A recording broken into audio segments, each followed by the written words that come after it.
Bonjour, bonsoir les amis, je suis Christelle. La semaine dernière, je vous promettais un épisode racontant la période postpartum de Meghan.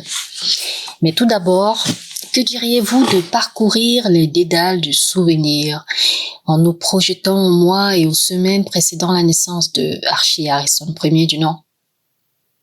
La grossesse de Meghan est annoncée et acclamée par les âmes bien pensantes du monde entier. Ce sera la toute première grossesse de Meghan, alors âgée de 37 ans et demi, un âge reconnu vulnérable par la science elle-même. Dans le cas de Meghan, tout comme pour toutes les femmes de toutes les royautés du monde qui vivent leur première grossesse, cette dernière est aussi la plus scrutée, la plus angoissante et source de toutes les inquiétudes. Mais contrairement à ce que la tradition royale attend des merdias de Grande-Bretagne, et tradition maintes fois observée par tous ceux intéressés par ce qui se passe chez les têtes couronnées, Meghan n'aura pas droit à la même courtoisie, décence et discrétion qui ont été jusqu'ici accordées aux femmes de la famille Windsor. On se rappelle encore de l'intervention royale de Harry en faveur de sa belle-sœur, enjoignant les journaleux britanniques de faire de l'air et de la place pour que Catherine puisse mener à bien et dans le calme sa grossesse à terme. Courtoisie ou ascenseur, que son frère et sa belle-sœur ne lui renverront pas tristement.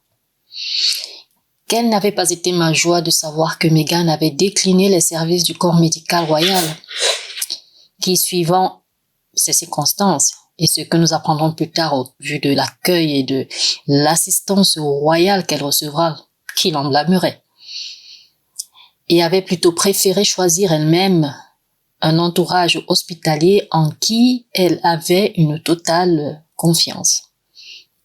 Et bien sûr, comme pour tout ce qu'elle fait, cette décision pourtant si personnelle et si intime avait réussi à causer outrage aux yeux vieillissants d'une génération victorienne perdue dans la nostalgie de ses droits de vie et de mort sur ses anciennes colonies impériales. Les trashploïdes en ont fait des choux gras. Les merdias ont crié aux furies d'une tradition royale interrompue et patati et patata. Cela s'est ensuivi d'une rage exprimée via les télés et radios à la nouvelle des Sussex de ne pas présenter leur futur nouveau-né sur les marches d'un hôpital quelques minutes après, ou dans l'heure suivante, la venue au monde de ce dernier. Les haineux, croyant faire émotionnellement mouche, ont cité la feu princesse Diana, sa première belle-fille Catherine, tout en oubliant commodément la reine Elisabeth, que l'on sait couler dans le béton du statu quo. Et toutes les femmes de sa génération qui, elles, n'ont même jamais montré qu'elles étaient enceintes, et encore moins exposé leur rejeton moins de 3 mois après leur naissance. Le comble, je vous dis. Mais bon, cela fait du bien de critiquer, d'insulter, d'ignorer consciencieusement les faits, car y faire attention exposerait simultanément la jalousie et l'hypocrisie des uns, et le racisme scintillant des autres, source de la bêtise et de l'ignorance de beaucoup. Vous devez à l'écoute de ce récit vous demander comment réagissait Meghan, car la simple invocation de ses préjugés, classicisme et masochisme, à défaut de vous faire vomir de dégoût, doit sûrement vous interpeller. Eh bien, notre duchesse vaquait à ses priorités de l'heure, en réunion presque incognito avec les femmes du club culinaire appelé Up, un patronage proche du cœur de Meghan et composé de membres venant de différents horizons. Notre personnel. Je pense que cette communauté de femmes reliées par l'amour de la cuisine a également servi de support psychologique à Meghan pendant son séjour à Londres. Il n'y a qu'à voir cette façon maternelle que toutes ces femmes ont de la protéger et de former une barrière de solidarité autour d'elle. Mais ce n'est que mon avis. Dites-moi dans les commentaires, je vous prie, ce que vous en pensez. D'accord? Alors, retour à notre gente dame, Meghan de nos amours. Pendant cette période de grossesse, nous avons pu clairement identifier le climat lourd de haine dans lequel suffoquaient les merdias britanniques, dépressif, en plus du brouillard presque triste qui recouvrait cette île. On aurait dit qu'il désespérait presque de ne pas la voir perdre son petit être qui se formait en elle. Les attaques se feront incessantes et de plus en plus aiguës, odieuses, sans parler d'indécentes. Des titres propagandistes voient le jour sous le ciel nuageux de Grande-Bretagne. On a des exemples du genre « Meghan n'est pas vraiment enceinte, elle porte une gaine ventrale gonflante ». Vous savez, le genre utilisé dans les films pour simuler des grossesses. Et nous avons aussi cet employé sans salaire qu'on appelle « on », d'accord, qui a vu son ventre se dégonfler. Et on a vu son ventre se dégonfler. Meghan fait des genuflexions avec aisance dont elle ne peut être enceinte. Pour certains, être enceinte est synonyme de handicap et de paraplégie. Vous ne pouvez ni vous agenouiller, ni vous accroupir. Meghan porte des talons aiguilles. Les vraies femmes enceintes portent des ballerines. Oh, misère et scandale. Comme disait le capitaine Haddock dans Tintin, il avait l'habitude de dire « ça perd l'hypopète ». Meghan touche son ventre de peur qu'il ne glisse et ne se retrouve à ses pieds car il est faux. En fait, vous avez un exemple de ce genre de titre apparu dans les journaux britanniques. Vous voyez, etc., etc. La rumeur qui court les rues et dédale du vieux Londres, donnant le hoquet aux femmes du monde entier, provoquant des nausées aux observateurs de la stratosphère Sussex. En tout cas, pour nous, c'en était trop. C'est alors qu'une vaste communauté s'organise sur la toile. On en a marre. Ces attaques sont inhumaines et le silence de la famille royale qui ne fait absolument rien pour défendre l'épouse d'Harry sera la goutte d'eau qui fera déborder le vase. Les premiers podcasts voient le jour sur les réseaux sociaux pour moralement encourager les Sussex en général et Meghan en particulier pendant cette période si délicate de sa vie. Bien qu'étant la raison principale de ce mouvement qui se fera appeler Sussex Squad, entendez équipe des Sussex, l'autre raison assez troublante, celle-là, sera de contrecarrer les attaques de plateformes anti-Meghan et de rétablir l'équilibre à défaut de détruire la réputation négative préconçue par les trashploïdes britanniques à propos de Meghan. L'équipe des Sussex réunit des âmes bien pensantes, les passionnés de justice et d'égalité pour la femme, les groupes et corps humanitaires et humanistes, les intellectuels et autres créateurs d'initiatives porteuses d'inspiration.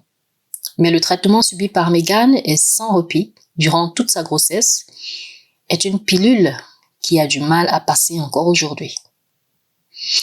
Alors, pour ne pas associer mon récit des événements à une simple opinion partiale, il serait bon de se rappeler qu'à l'époque, Harry et Meghan partageaient la même page Instagram que les Cambridge, le frère et la belle-sœur de Harry. Alors, si la communauté des followers, comme on les appelle, c'est-à-dire des abonnés à ces pages-là, si cette communauté-là s'était agrandie de 2 à 6 millions avec la venue de Meghan, nous y avons aussi pu noter la présence de mauvaises herbes, dont le but était de diaboliser cette dernière à chaque post sur la page. Alors, mes amis, 2 camps bien distincts se sont rapidement formés. D'un côté, ceux dont les propos outrageux et demandant le départ de Meghan, le divorce de Harry et clamant la, tenez-vous bien, préservation de la pureté blanche ne trouvaient jamais censure, encore aujourd'hui. Et de l'autre côté, vous aviez des personnes outragées et ne revenant pas de l'oisivité affichée par le camp des Cambridge à laisser des commentaires aussi odieux se balader sur leur page. Il est devenu plus qu'évident que ceux qui haïssaient Meghan, à 90% des médias et nationalistes britanniques et à 10% des moutons suiveurs qui se fichaient bien des faits et de la réalité des choses. Meghan, elle, enchaînait des tables rondes pour parler d'éducation, de la Journée internationale de la femme et du rôle de cette dernière dans la société actuelle, des visites officielles et privées dans des maisons de retraite pour se rassurer des traitements appliqués au bien-être des personnes âgées. Et lors d'une de ses sorties de travail, elle qualifiera même les critiques de bruit, un terme qu'adoptera les supporters du couple. Alors, face à l'adversité, Meghan reste une femme engagée qui n'a pas de temps à perdre avec les imbécilités, et cela, nous l'avons vite compris. C'est inspirant, presque hypnotisant. Alors, nous sommes à 6 mois de grossesse, d'accord? Et Meghan entre lentement mais sûrement dans son dernier trimestre. Lorsque, à l'invitation de ses plus proches amis, elle se rend aux États-Unis pour y célébrer la venue de son bébé. En français, c'est la réception cadeau pour bébé. Oui. Ce voyage fait dans le plus grand secret sera pourtant dévoilé par les tabloïds britanniques, ce qui fera tout de suite penser qu'il y a une source au palais divulguant les informations confidentielles sur Harry et Meghan. Cette dernière sera pourchassée dans les rues de New York par les paparazzis, nous rappelant avec dégoût et effroi que c'est par ce moyen que sa feu belle-mère avait perdu la vie.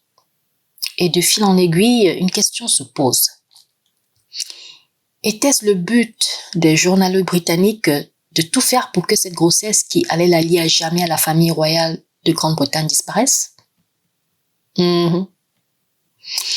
L'équipe des Sussex fait le contrepoids en mettant sur pied une campagne caritative planétaire, souhaitant une bienvenue au futur bébé du couple, tant et si bien que Harry et Meghan, pleins de gratitude, enjoindront une petite liste des œuvres de charité pour l'enfance qui leur tient à cœur. Un patchwork d'organisations américaines, britanniques et du Commonwealth. Alors nous avons le sourire, les cœurs se font plus légers et les prières plus rapprochées.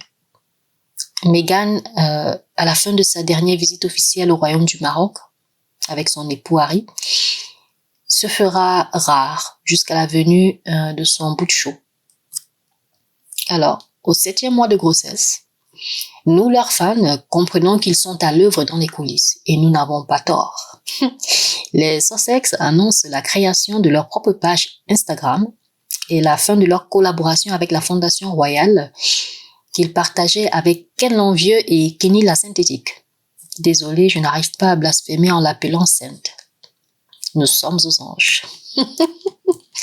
Alors ici, j'ai une note personnelle.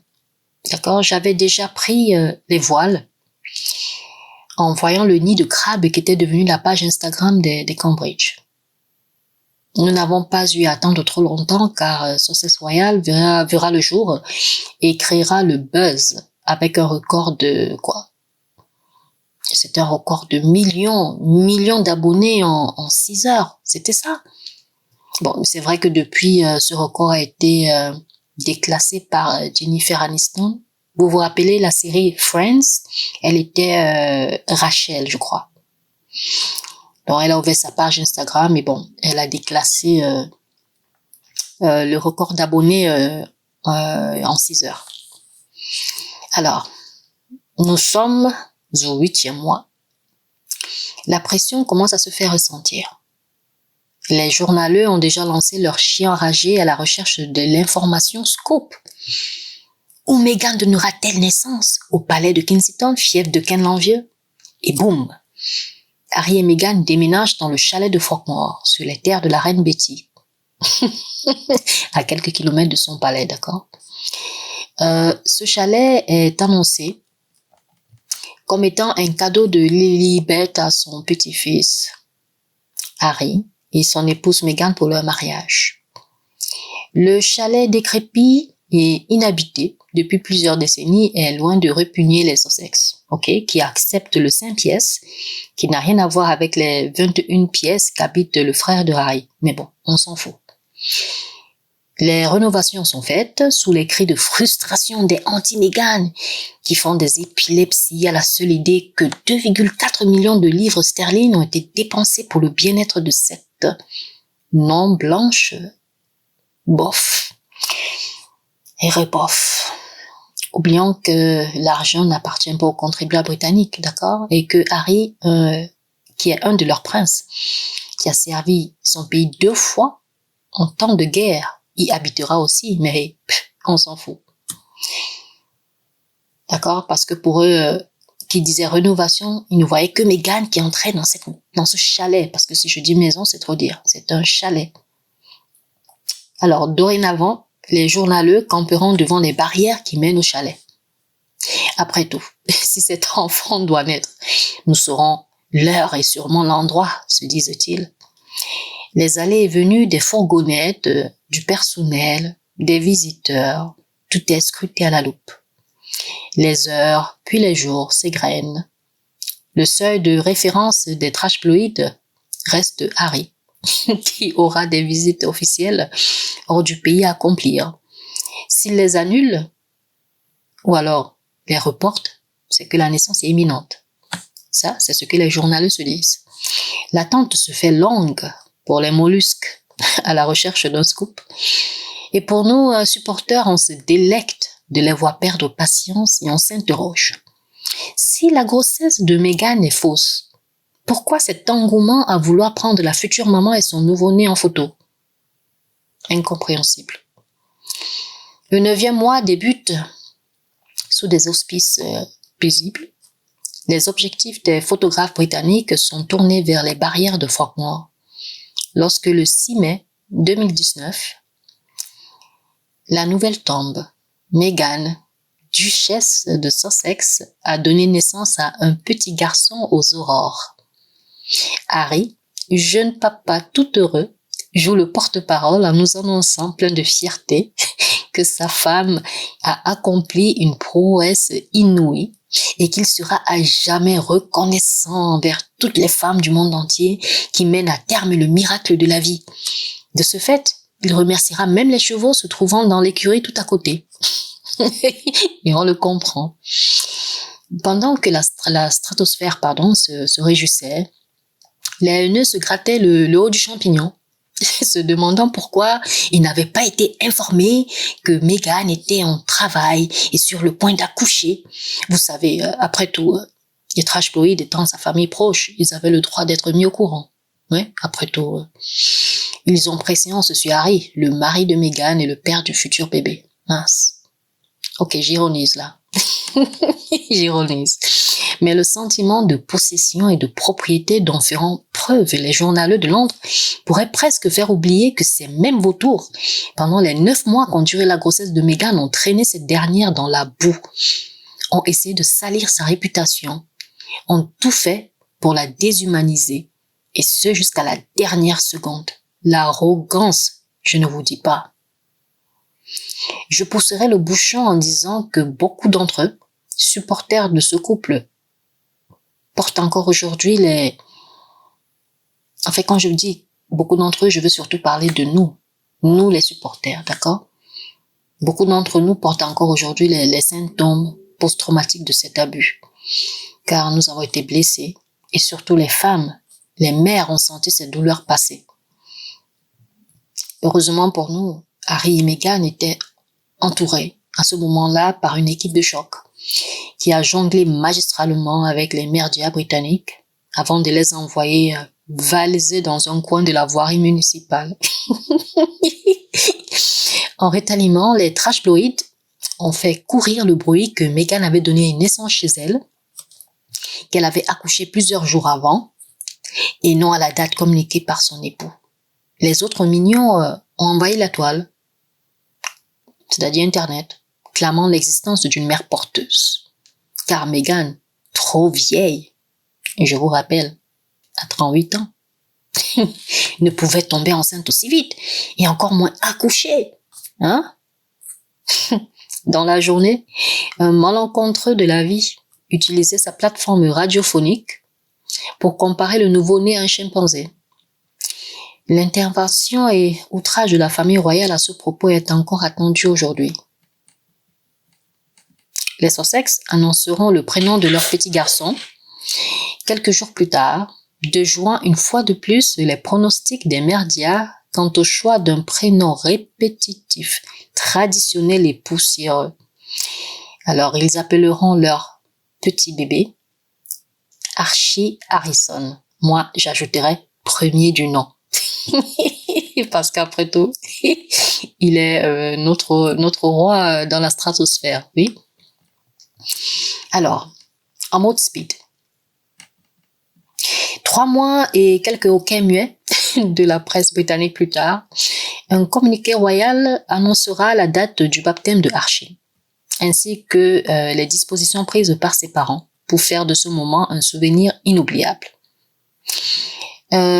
Détail qui me fera chaud au cœur. La cérémonie fut privée et l'identité des parrains et marraines du petit restera secrète. En fait, secrète. Je parle d'identité là. Car ainsi voulu par ces derniers. Le reste des membres présents à ce baptême sera connu plus tard via une photo de groupe publiée par Harry et Meghan. Alors, on y verra la maman de Meghan, Queen Doria, la reine Doria, le père et la belle-mère de Harry,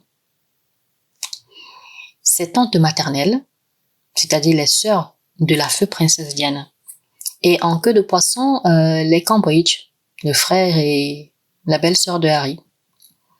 Même cette photo trouvera controverse aux yeux des haineux qui ont essayé de dénigrer Meghan portant son fils dans ses bras en félicitant Kenny la synthétique.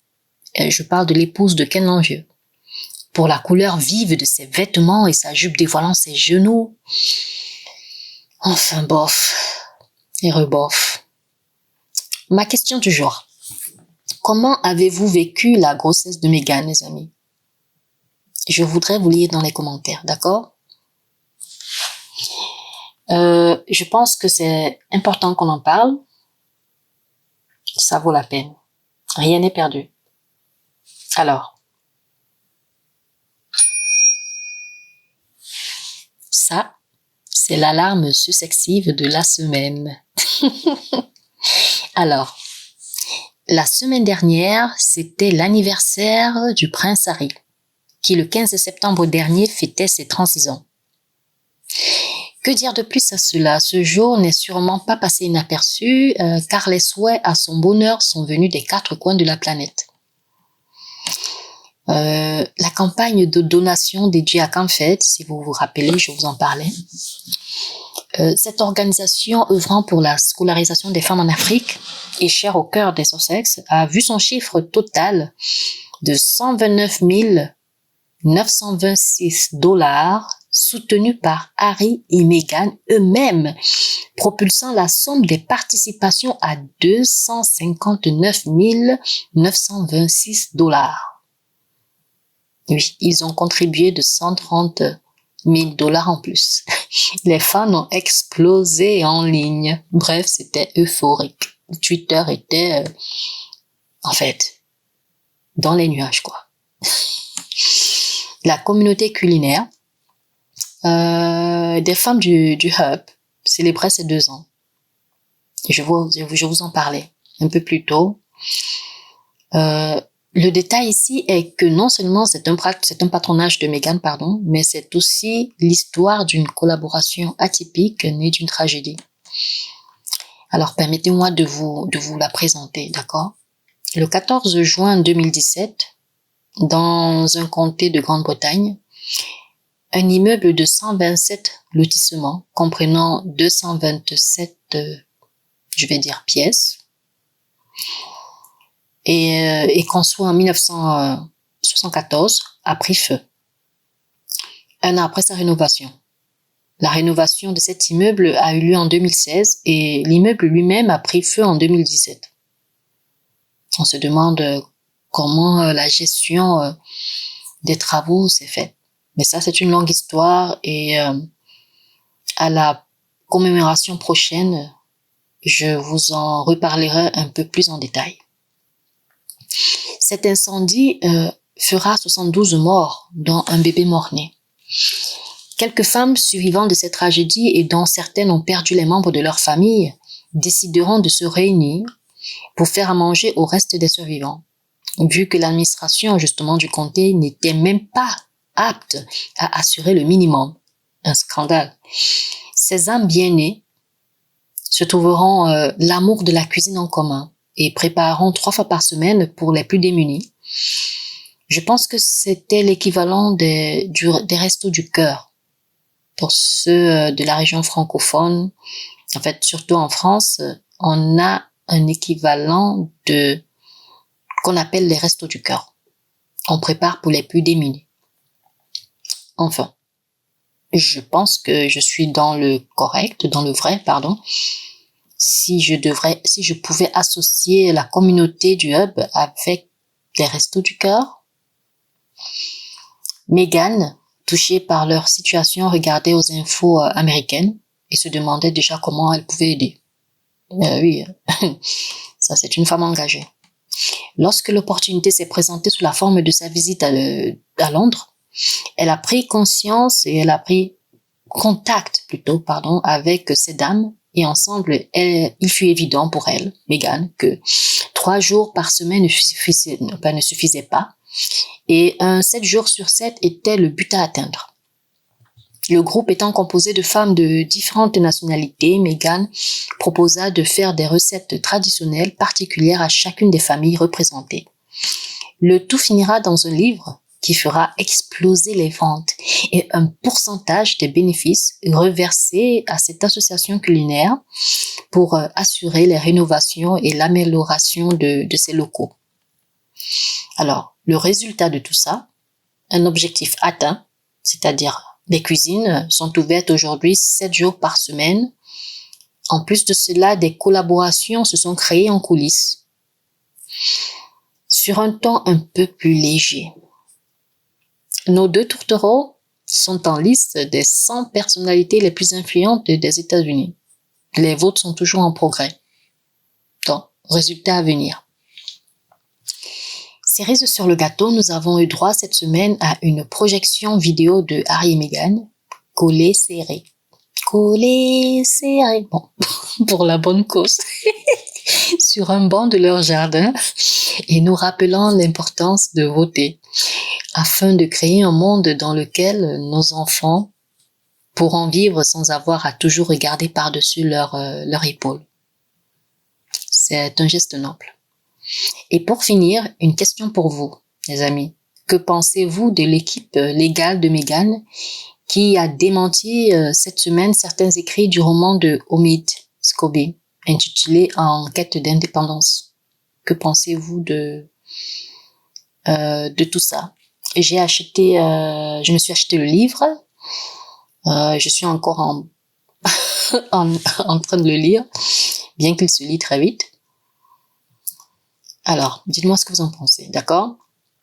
Sur ce, les amis, je prends congé de vous en vous servant mes éternelles recommandations. Prenez soin de vous, lavez-vous les mains, désinfectez-les et portez toujours un masque en public. Au revoir.